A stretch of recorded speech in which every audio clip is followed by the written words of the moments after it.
So when you're selling services or consulting or really anything, software or whatever it is, don't think of sales as like, oh, I got to come on here and pitch my services, tell them my price, hope they say yes. I'm trying to take something from them, which is what a lot of people kind of think of when they think of sales. Like, oh God, I got to go on a call and ask a stranger for money. What you need to be thinking of is your sales calls are basically like a 1 hour consulting session where you are there to give and you are there to help the person as much as you can with your words. Okay. So really, it's not a sales call.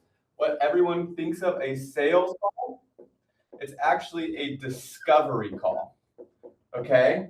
So you're trying to discover the problems that they have, and you're trying to help them understand how to solve that problem. So if you are a lead gen agency and you help financial advisors get leads, you actually spend all your time thinking about leads, where they actually have to spend most of their time thinking about being a financial advisor. What assets am I trading? How are their portfolios doing? Maintaining your relationships. So objectively, if you sell a service, you are spending more time on that one service than the person that you are trying to help with your service, okay?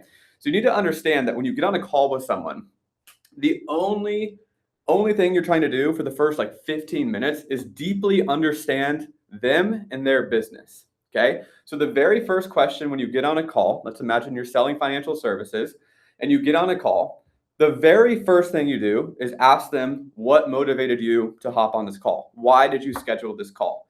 And you're trying to understand them. Okay. They're going to be like, oh, I've heard about this AI stuff. I know it needs to happen. I want to understand how it goes in my business.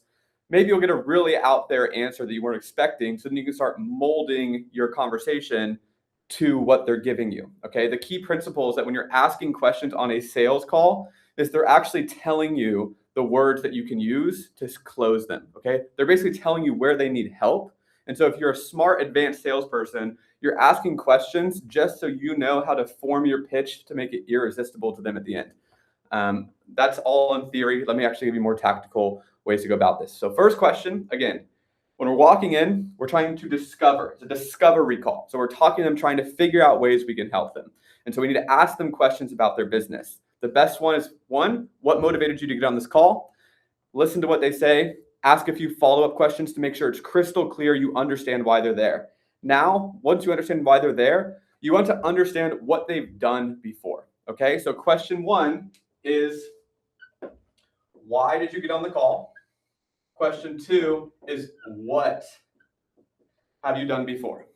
Okay, so why are you on the call? What have you done before? Or how are you currently getting clients? Okay, so if I sell lead gen services where I help people get leads, I'm going to ask them, how are you currently getting leads? And then I'm asking, who is your current customer? Okay, if I am doing YouTube consulting where I help them grow their YouTube channel, I'm going to ask them, what videos have you made in the past? What market are you going for? How do you think about your hooks? Okay, when you're making thumbnails, who makes your thumbnails? Okay.